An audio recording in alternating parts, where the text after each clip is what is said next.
It's a good sound. What is up, guys? Welcome back to my channel.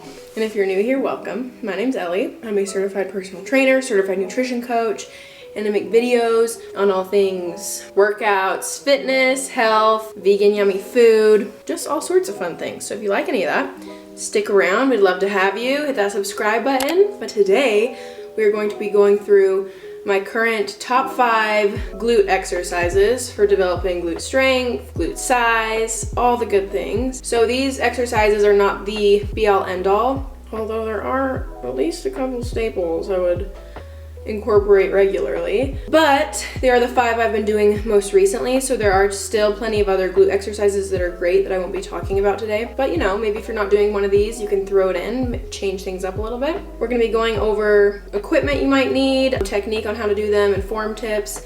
Also, if you're a beginner and you've never done these exercises, some tips to kind of get started safely. So yeah, that is it. Let's just jump right in and let's grow some glutes in 2022. I feel like every year we're focusing on growing glutes. But we also want to grow the other muscles. So if you do like these videos, let me know, because maybe we can do different segments on different muscles of the body. Also, if you follow me on the gram and stuff, I was drinking an Alani Nu like every day for a while there. We've really cut back. I just happened to be having one today. Still love them, but it's an excessive amount of caffeine to have every day. Anyway, we're rambling. Let's get into it. So I'm going to be looking a little bit at my computer over here as we go through, because I did film all these exercises I'm talking about today, and it will just help me stay on track with little form cues I wanted to give. But the first exercise I wanted to talk about today is the holy grail of glute building. So if you've already been in the gym, you probably know what this exercise is, and that is the hip thrust. So the hip thrust is actually a fairly newer exercise to the bodybuilding world, but it has been studied well and really shown to drive glute strength and development, and it can also improve your other lifts when you have stronger glutes, and the more you do hip thrusts, the better your squats can get. This is one of the exercises that I would say if you want to build your glutes, you should definitely be incorporating variations of this exercise weekly. In today's clips, I'm going to be using a barbell on my hips, but if you are brand new to this exercise, I would recommend starting out with just body weight so that you can get the form and the feeling down right before you start loading up all the extra weight. If you start out with heavy weights and you get too ahead of yourself, you might not even be working the right muscles, and then you're just gonna become injured instead of have bigger glutes. So nobody wants that. So start with body weight, and then you can move up to dumbbells, and then maybe those pre-weighted easy bars, and then eventually into barbell. So if you are going to be using an easy bar or a barbell, you are gonna want to have some sort of cushion on your hips, so it's not hurting, you're not getting bruises. I use a barbell pad, so you can just grab these off of Amazon. I will try and link some down below. Highly suggest getting one of these. They're fairly cheap and they'll make the world of difference. You can also use like a yoga mat and just fold it up, but I found that to be pretty awkward. So it's just easier to use the barbell pad. You just pop it right on. You go to the front desk at your gym. A lot of the times they'll just have them. You can just ask for a barbell pad, and then when you're done with it, you bring it back. So grab one of those, okay? So as far as setup goes with the hip thrust, whether you're using weight or not, you're going to need something to prop your back on. So a bench or a box. Here I'm using a bench. I'm using the narrow end of the bench, but you can also use the wider end. It gives you a little more leeway centering yourself. So try that first. And then the other thing about the bench or box is you want to make sure it's not going to slide as you're pressing into the movement. So make sure the ground is either tacky, where it's going to hold that box or bench in place, or put the box or bench against a wall so there's no risk of it moving while you're trying to do the exercise. And then as far as height of the bench, I think with most people it needs to be below your knee when you're standing next to it. I think height of the bench can vary on what's going to be most comfortable for you dependent on your anatomy. So you can kind of play around with that, lower or higher with the bench. You're going to want to align the very bottom of your shoulder blades with the edge of the bench, and you want to keep your legs squared out a little bit wider, probably like a 90-degree-ish angle from your knees to your toes. You don't want your knees to be rocking over your toes in this movement. And then you're going to keep your chin tucked, your spine neutral, and you're going to push mainly through your heels, push your pelvis up towards the sky. With this exercise, you want to maintain what's called a posterior pelvic tilt. I'll try to pop a diagram on the screen so it makes more sense, but pretty much you're just tucking your pelvis under.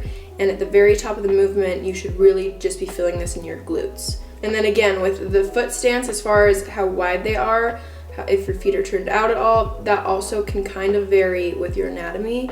So again, another reason why it's good to just play around with the movement with your body weight before you start loading up and see what's comfortable for you. I have some clips of me when I very first started incorporating the hip thrust. I did not take my own advice and start out with body weight first. I just went straight for, well actually, I did the easy bar and then I went straight into the barbell before I had the movement right. So I'm learning the hard way for you guys. But I'm gonna pop one of those clips on the screen to show you what not to do. So I was pushing up too far past my glutes to where my lower back was taking more of an emphasis. So rather than a 90-degree angle from my feet, knees, and upper body, it was like feet, knees, and then an arch.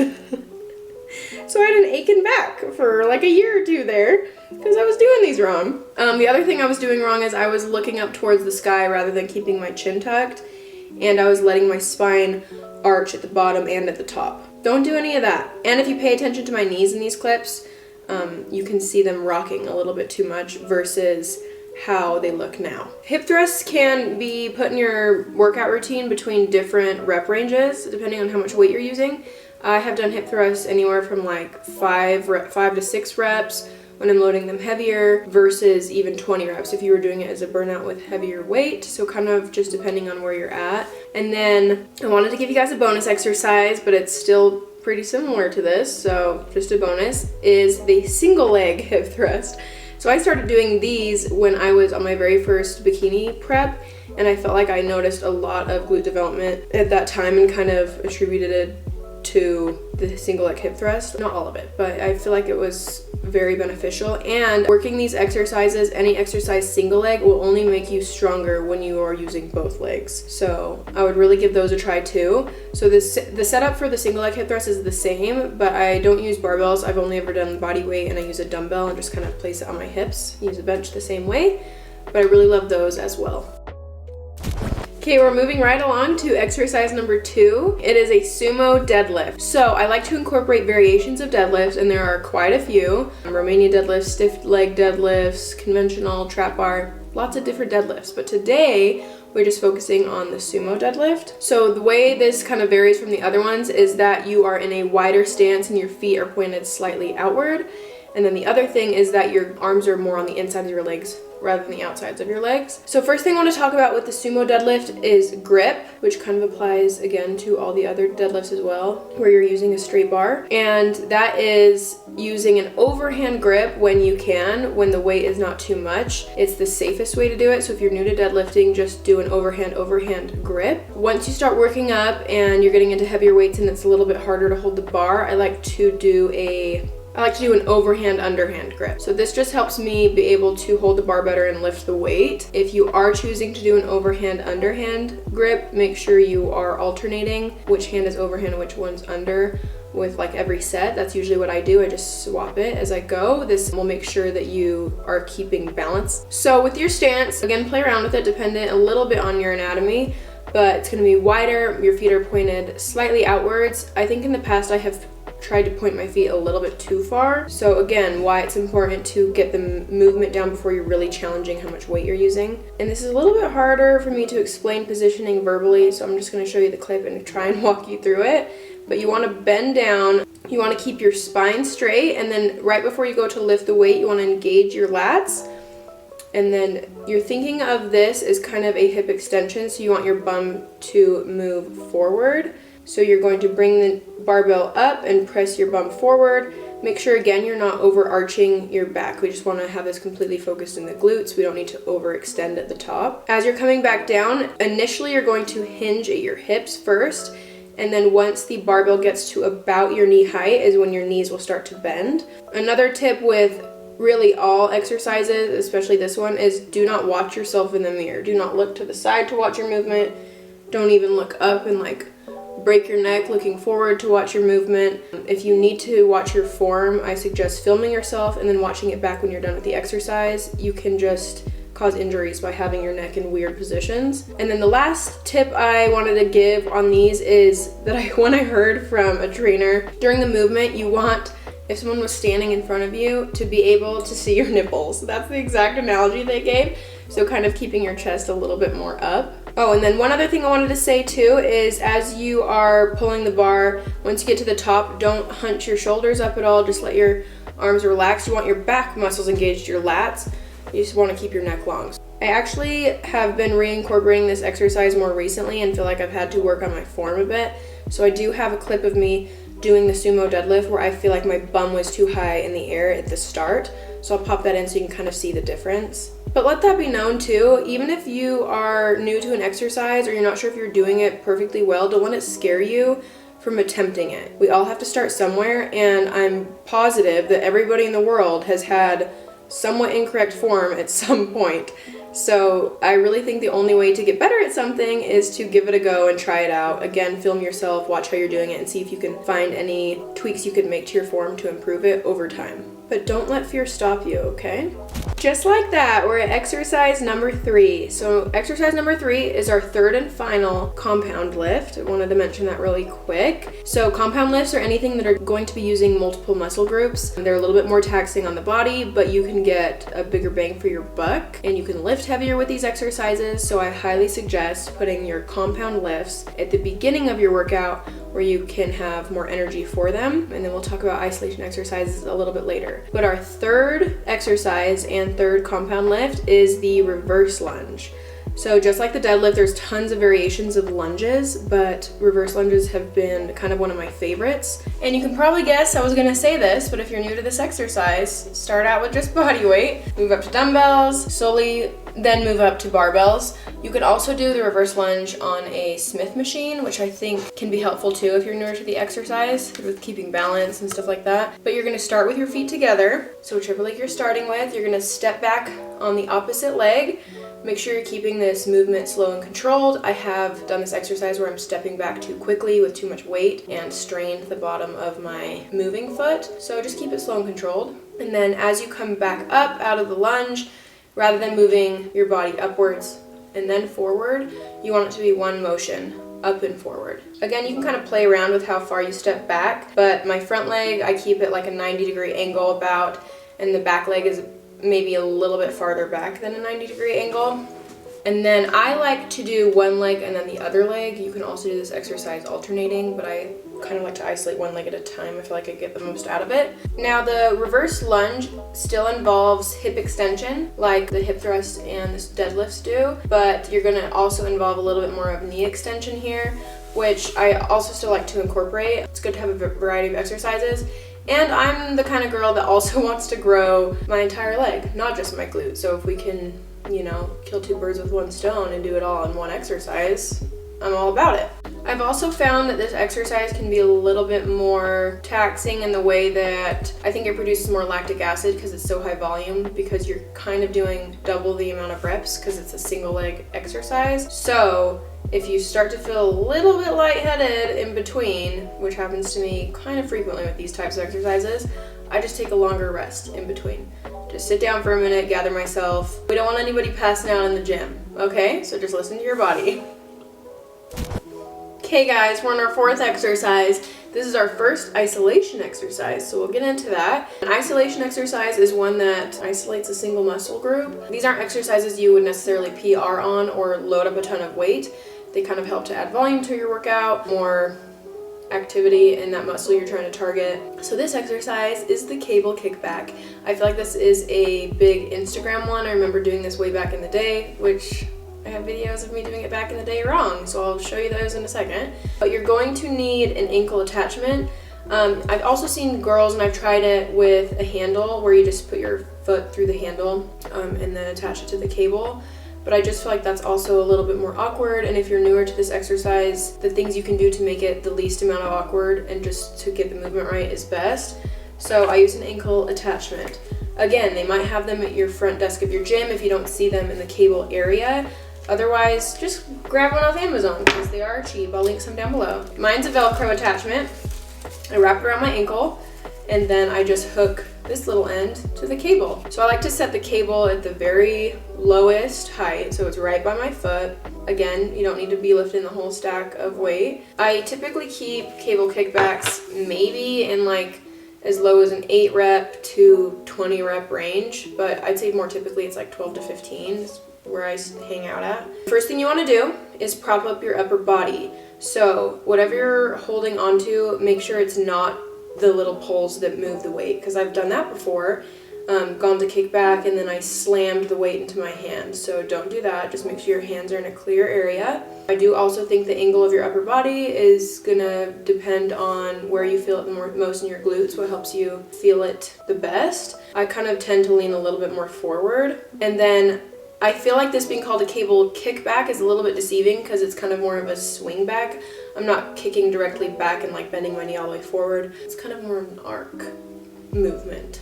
So as you can see in the video clips, my leg stops moving at the highest contraction point of the glute. It doesn't go past that. So again, like the hip thrust with this exercise, when I was first doing it and doing it incorrectly, I was kicking back way too hard and way too high, where I wasn't really thinking of my glutes. So I'll pop that video on the screen so you can kind of see the comparison. But this was also working way too much of my lower back. The first few years of glute training, I feel like I was just putting hell on my lower back. Not even realizing it, it's because everybody talks so much about don't be afraid to go heavy. That's how you build muscle. But then I was ignoring form a little bit and going way too heavy on the muscles that didn't need to be working that hard. So really, I get why people want to preach about lifting heavy, because that is how you build muscle, is to challenge your muscles with heavier weight over time. But I think that we need to put a little bit more emphasis on form and focusing on the correct muscle. So one big, huge tip I'll give you for especially this exercise, but all exercises, is really utilizing mind-muscle connection.